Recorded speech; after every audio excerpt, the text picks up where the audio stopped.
Welcome back to the deep dive. You know, we love to go deep on topical issues, and today we're diving into something that, well, affects all of us, really. Risk in a digital world. Yeah. I mean, who isn't touched by that these days? Right. And, you've given me this fascinating stack of material to dig into, Yeah. and it seems like you're really interested in how companies are managing these, constantly evolving exposures, Absolutely. especially what compliance officers are dealing with. Yeah, you've nailed it. The sources we're looking at really shine a light on how the rules of the game are changing. It seems like every day there's a new headline about data breaches or AI gone rogue, Right. and regulators are really stepping up their focus on how companies are handling all of this Yeah. data sharing AI, Mhm. the ever-present threat of fraud. Right. And it all boils down to one critical thing: Okay. the need for really solid internal controls. Yeah. I gotta say, reading through this stuff, Yeah. I felt a bit like I was in a spy thriller. It seems like with every new technology comes a new way for somebody to exploit it. Exactly. And that's why this whole concept of sizing exposures is so crucial. Okay. We're not just talking about counting data breaches here. Mm. It's about really getting a grasp on how all these risks are interconnected Okay. and the domino effect they can have. Okay. I like that domino effect. So Yeah. where do we even begin with this? What's the first thing we should kind of peel back? Well, one thing that really jumps out from all these sources is the intense scrutiny from regulators. Mm-hmm. I mean, they're laser focused Mm. on how companies are handling data Mm. in light of all these new technologies. And with fraud on the rise, well, they're not taking any chances. Makes sense. Data is like the new gold, right? Yeah. So naturally, the authorities want to make sure it's handled responsibly. But what's interesting to me is it seems like they're not just playing catch up anymore. They're Yeah. really trying to get ahead of the curve. That's a great observation. And you're right, they're not just reacting anymore. They're looking to standardize processes. Yeah. They want companies to be proactive and have systems in place to manage these risks before they even become problems. So it's all about prevention rather than just reaction. Absolutely. So where are they focusing their energy? What are their top concerns? Well, access and authorization are a huge priority. Okay. They want to know who has access to what data, how that access is granted and revoked, and what safeguards are in place to prevent misuse. Yeah. Think of it like a bank vault. Okay. You don't want just anyone wandering in. Right. So it's about establishing clear boundaries and making sure only authorized personnel have the keys to the vault. Exactly. And then you've got data privacy and security, Mm. which go hand in hand with access control. Right. Companies need to be able to demonstrate that customer data is protected from both internal and external threats. Hmm. It's about building a fortress around that data.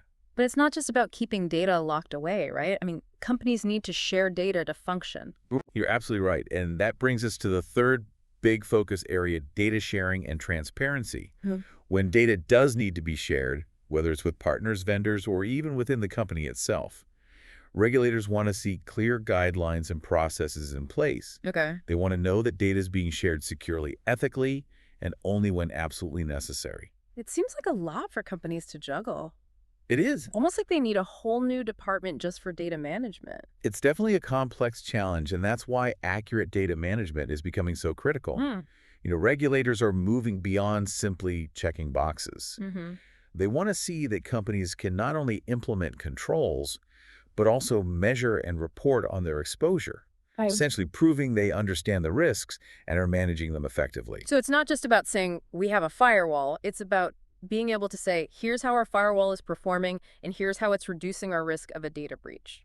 Precisely. It's about shifting from a reactive to a proactive approach. I like that, proactive. And that brings us to another crucial element highlighted in these sources: the importance of robust internal controls. Yeah, from what I gathered, this seems like the bedrock of managing risk, Absolutely. especially as digital supply chains get more and more intricate. Right. Like you have a weak link. Anywhere in the chain, the whole thing could crumble. You hit the nail on the head. With data flowing between so many systems and organizations, the potential weak points multiply. Yeah. I mean, think about all those data breaches we hear about in the news. Right. A lot of times they originate from vulnerabilities in third-party vendors, not the company itself. That's a good point. So how can companies shore up their internal controls and make sure those weak links don't become points of failure? Well, one key step is strengthening data access controls. Okay. And this goes beyond just passwords. Mm-hmm. We're talking about implementing multi-factor authentication using role-based access controls and strictly limiting access to sensitive data to only those who absolutely need it. Makes sense. The fewer people who have access, the smaller the attack surface. Exactly. So what else should companies be doing? They need to regularly update their consent-based frameworks. Okay. In today's world, data privacy is paramount. Right. Companies need to make absolutely sure they have explicit consent to collect, store, and share any piece of customer data. And they need to provide clear and easy-to-understand mechanisms for users to manage their consent preferences. That's crucial, especially with data being constantly bought, sold, and traded in the digital world. Absolutely. It's like you need a GPS just to keep track of where your data is going. You're telling me. And that's why vetting third-party relationships is so critical. Companies need to go beyond just trusting a vendor's word. Right. They need to carefully assess the security practices of any third party they work with, making sure those partners adhere to the same stringent compliance standards they hold themselves to. So due diligence is key. Exactly. Don't just assume a vendor has their security game on point. Right. Verify it. Verify it. And remember, this isn't a one-time check. As digital platforms grow and companies integrate more third-party services, continuous monitoring is essential. Okay. It's about staying vigilant and adapting to the evolving threat landscape. It sounds like quite a balancing act. It is. Trying to protect data while also allowing for necessary sharing and access. Right. It's like trying to design a bank vault with revolving doors. I love that analogy, and it brings us to a topic that's really at the forefront of this whole conversation. Okay. The new frontier of risk management, data sharing, and access. Yeah, from what I read, this is where things get really interesting and maybe a little unnerving. Yeah. I mean, we're sharing data in ways we never imagined before. We are. Which opens up a whole new set of vulnerabilities. It's almost like we built this massive data highway but forgot to put up any guardrails. That's a very apt comparison, and regulators are keenly aware of this. They're particularly scrutinizing how companies share data with third parties and affiliates. Okay. Especially with the increasing use of AI and machine learning. It's all about making sure sensitive customer information doesn't get lost or misused in the process. Yeah, AI and machine learning are such powerful tools. Incredibly powerful. But I can see how they could also be misused. Absolutely. It's like giving someone a high-powered sports car without teaching them how to drive it safely. That's a great way to put it. We need to be mindful of the potential risks. Yeah. I mean, think about AI-powered synthetic identity fraud, Okay. where criminals use algorithms to create entirely fake identities that are incredibly difficult to detect, or deepfakes, Right. where AI is used to create incredibly realistic but fabricated videos and audio recordings that could be used for all sorts of malicious purposes. It's like technology is giving fraudsters a whole new arsenal. It's almost like a digital arms race. It is a digital arms race. But wait, isn't AI also being used to combat fraud? It absolutely is. That's a double-edged sword of AI. Okay. It can be a powerful tool for both good and bad. For example, many financial institutions are using AI-powered systems to detect suspicious transactions and patterns that might indicate fraud. Okay. But at the same time, criminals are using AI to develop even more sophisticated attacks. So it's this constant battle of wits with AI powering both sides. It is. That's fascinating, but also a bit unsettling. It sounds like we need to be extra cautious about how we share our data, especially when AI is involved. Absolutely. And that's why data sharing agreements need to be crystal clear, with a laser focus on protecting sensitive customer information. It's not just about legality. Right. It's about ethics and responsibility. This raises a really important question when data crosses borders. Things get even more complex. They do. Different countries have different laws and regulations governing data privacy. Right. How can companies even begin to navigate that? It's a huge challenge, and one that's at the forefront of many discussions around data governance. When data is transferred across borders, companies need to ensure they comply with most stringent regulations of all the jurisdictions involved. It requires meticulous planning, strong legal expertise, and a deep understanding of international data privacy laws. It sounds like a logistical nightmare, but I suppose it's necessary to protect people's privacy in a globalized world. It absolutely is, and it's not just about legal compliance. It's about respecting individuals' fundamental right to privacy and ensuring their data is handled responsibly, regardless of where it travels. Well, this has definitely given me a lot to think about. It's clear that sizing exposures in this digital world is far more complex than just adding up the number of data breaches. It's about understanding the interconnectedness of all these risks Right. and the potential fallout they could have. Yeah. It's like a giant web, It is. and pulling on one thread could have unforeseen consequences across the entire network. That's a great way to put it, and it brings us to a crucial aspect of this whole discussion: the financial and reputational damage caused by fraud. Yeah. It's not just about the number of individuals affected. Right. It's about the severity of the impact. I remember reading some pretty alarming statistics in the materials you shared. Yeah. The costs associated with fraud are skyrocketing. Yeah. And it's affecting people from all walks of life. Absolutely, the losses are staggering. Yeah, And they're not just financial. right. Fraud can have a devastating impact on people's lives, shattering their sense of security and trust. It's one thing to lose money, Right. but it's another thing entirely to have your identity stolen Absolutely. or to be manipulated by someone you thought you could trust. It's a violation. Yeah, and that's why regulators are increasingly focused on the severity of these incidents, Yes. not just the number of people affected. Exactly. They want to understand the full extent of the damage, not just the tip of the iceberg. Right. So sizing exposures isn't just about quantifying the number of breaches or stolen records. Right. It's about understanding the potential ripple effect, both financially and emotionally.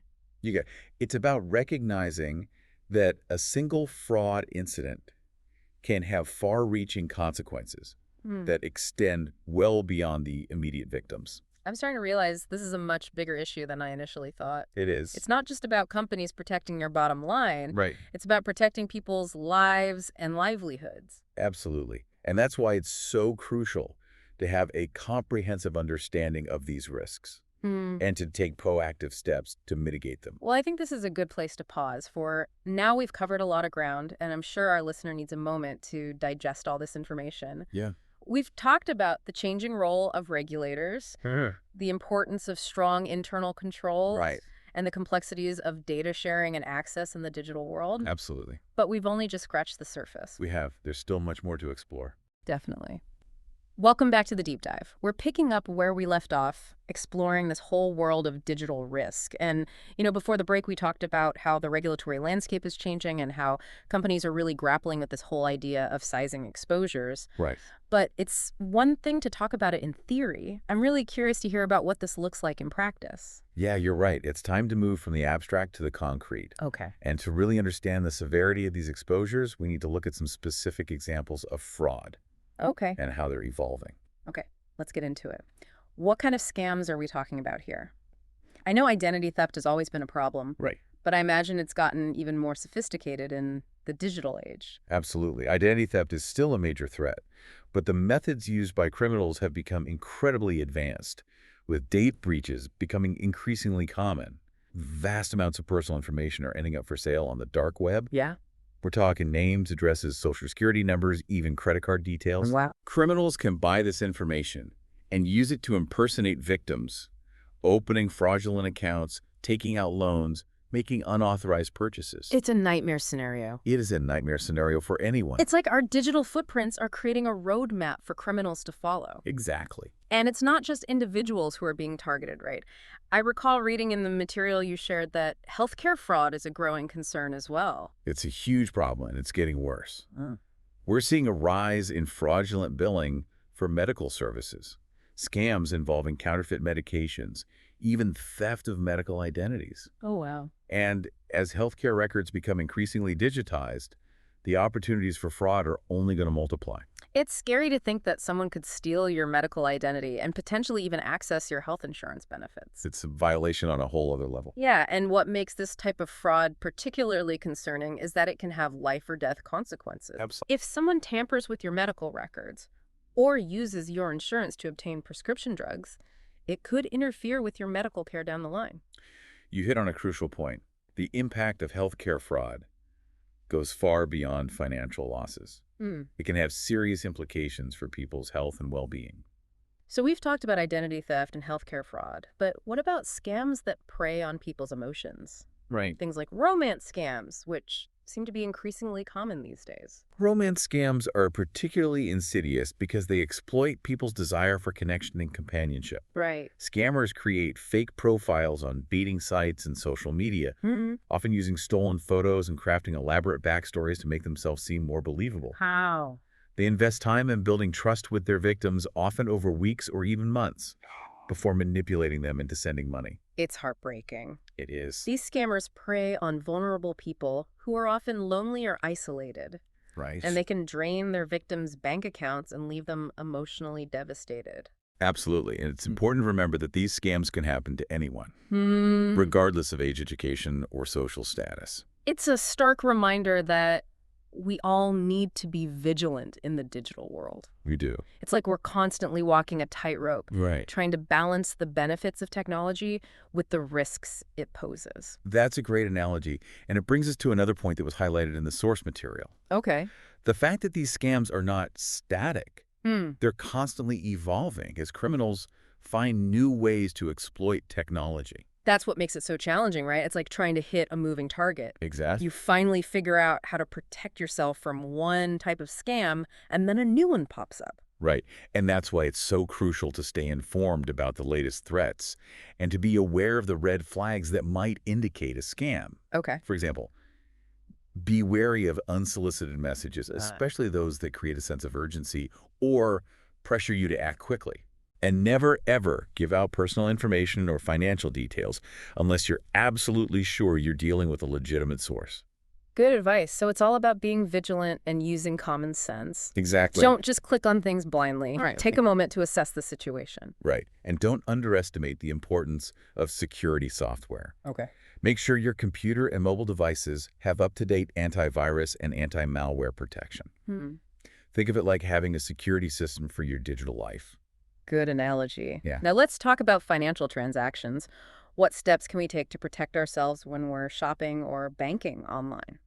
Be very careful about using public Wi-Fi for online banking or shopping. Okay. Those networks are often unsecured, which means hackers could potentially intercept your data. So it's best to stick to your home network or use a VPN if you have to use public Wi-Fi. Exactly. A VPN encrypts your internet traffic, making it much harder for hackers to snoop on your activity.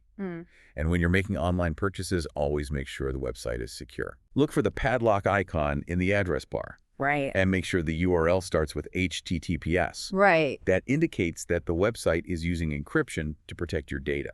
Those are all great tips for individuals. Now, let's shift our focus to companies. Okay. What can they do to mitigate their risk in this digital world? Well, as we discussed earlier, robust internal controls are essential. Right. That means limiting access to sensitive data, implementing multi-factor authentication, and establishing clear policies and procedures for handling data. It's like building a digital fortress around the company's most valuable asset. Exactly. And don't forget about cybersecurity measures. Okay. Companies need to invest in firewalls, intrusion detection systems, and data encryption to protect their systems and their data from cyber attacks. It sounds like companies need a whole arsenal of digital weapons to fight off these threats. In a way they do, but it's not just about technology. Companies also need to have clear policies and procedures in place to guide employees on how to handle sensitive information and how to respond to potential security threats. Okay. And they need to provide regular training to ensure employees are aware of the latest scams and understand their role in protecting company data. It's about creating a culture of security awareness, Absolutely. where everyone in the company understands the importance of protecting data. You're absolutely right. Human error is still one of the biggest vulnerabilities. Yeah. So investing in employee training and awareness programs is crucial. That makes sense. You can have the most sophisticated security technology in the world, Right. but if your employees aren't aware of the risks, it's all for nothing. Exactly. It's about creating a human firewall, so to speak. I like that, a human firewall. Yeah. It's a good reminder that technology alone can't solve the problem. Right. We need to be proactive and take responsibility for our own digital security, both as individuals and as organizations. Couldn't have said it better myself. And remember, this is an ongoing process. The digital landscape is constantly evolving, so we need to stay informed about the latest threats and adapt our security practices accordingly. It's like a game of digital chess where the rules are constantly changing. That's a great analogy. And the best way to win this game is to stay ahead of the curve. Well, I think this is a good place to pause. For now, we've delved into some specific examples of fraud and the evolving tactics used by criminals. We have. And we've highlighted the importance of a multifaceted approach to risk management, Right. encompassing technology policy and education. Absolutely. We've also explored the unique challenges posed by new technologies like cryptocurrencies and AI, Yeah. and how they're changing the landscape of digital risk. Right. In the final part of our deep dive, we'll shift gears and discuss some practical steps that individuals and companies can take to mitigate their risk in this rapidly evolving digital landscape. Sounds good. Welcome back to the deep dive. It's been quite a journey so far, hasn't it? It has. We've really gone deep into this world of digital risk, Yeah. learned about the pressures companies are facing, the increasingly creative ways that criminals are well exploiting technology. Right. I mean, it's been a little bit of a wild ride, to be honest. It has. But, I think it's time for the empowering part. Yeah. What can we actually do Right. Yeah. to protect ourselves in this, constantly shifting landscape? You're absolutely right. Knowledge without action is like a car without an engine. Okay. It's time to shift gears from understanding the threats to actually equipping ourselves with the tools to navigate them. I like that. Okay, so where do we begin? Let's start with individuals. Okay. What are some practical steps we can take to minimize our risk in the digital world? Well, the first line of defense might seem obvious, but it's absolutely crucial: strong passwords. Okay. And I don't just mean using your pet's name and your birth year. Right. We're talking a combination of upper and lowercase letters, numbers, and symbols. Aim for at least 12 characters. Yeah, it's easy to get lazy with passwords, especially when we have so many accounts these days. But I guess it's worth the extra effort if it means keeping our information safe. It absolutely is, and a good password manager can be a lifesaver here. It can generate strong, unique passwords for each of your accounts and store them securely so you don't have to remember them all. Takes away a lot of the hassle. Good point. What else can we do to protect ourselves? Be mindful of what you share online. Oh, okay. Social media can be a great way to connect with friends and family, Right. but it's also a gold mine of information for scammers. Yeah. Think twice before posting sensitive personal details like your home, address, your phone number, Ugh. even your birth date. I'm guilty of oversharing sometimes. It's a common mistake. It's so easy to forget that not everyone online has your best interests at heart. Right, and be wary of those phishing emails and messages. Okay. They can be very convincing, Right. designed to trick you into clicking on malicious links or giving up personal information. Yeah, some of those phishing scams are incredibly sophisticated. Mm. I almost fell for one recently that looked exactly like an email from my bank. They're getting better all the time. Always double-check the sender's email address. Look for any red flags, like typos, grammatical errors, or requests for information that your bank would never ask for. Okay. And if you're ever unsure about a link or an attachment, don't click on it. Right. It's better to be safe than sorry. So it's all about being vigilant Yes. and using common sense. Absolutely. Don't just click on things, blindly take a moment to assess the situation. Exactly. And don't underestimate the importance of security software. Okay. Make sure your computer and mobile devices have up-to-date antivirus and anti-malware protection. Think of it like having a security system for your digital life. Good analogy. Now, let's talk about financial transactions. Okay. What steps can we take to protect ourselves when we're shopping or banking online? Be very careful about using public Wi-Fi for online banking or shopping. Okay. Those networks are often unsecured, which means hackers could potentially intercept your data. So it's best to stick to your home network or use a VPN if you have to use public Wi-Fi. Exactly. A VPN encrypts your internet traffic, making it much harder for hackers to snoop on your activity. And when you're making online purchases, always make sure the website is secure. Right. Look for the padlock icon in the address bar and make sure the URL starts with HTTPS. That indicates that the website is using encryption to protect your data. Okay, those are all great tips for individuals. Now let's shift our focus to companies. Right. What can they do to mitigate their risk in this digital world? Well, as we discussed earlier, robust internal controls are essential. That means limiting access to sensitive data, implementing multi-factor authentication, and establishing clear policies and procedures for handling data. It's like building a digital fortress around the company's most valuable assets. Exactly. And don't forget about cybersecurity measures. Okay. Companies need to invest in firewalls, intrusion detection systems, and data encryption to protect their systems and their data from cyber attacks. It sounds like companies need a whole arsenal of digital weapons to fight off these threats. In a way they do, but it's not just about technology. Right. Companies also need to have clear policies and procedures in place to guide employees on how to handle sensitive information and how to respond to potential security threats. Okay. And they need to provide regular training to ensure employees are aware of the latest scams Right. and understand their role in protecting company data. So it's about creating a culture of security awareness Absolutely. where everyone in the company understands the importance of protecting data. You're absolutely right. Human error is still one of the biggest vulnerabilities. Yeah. So investing in employee training and awareness programs is crucial. That makes sense. You can have the most sophisticated security technology in the world, You can.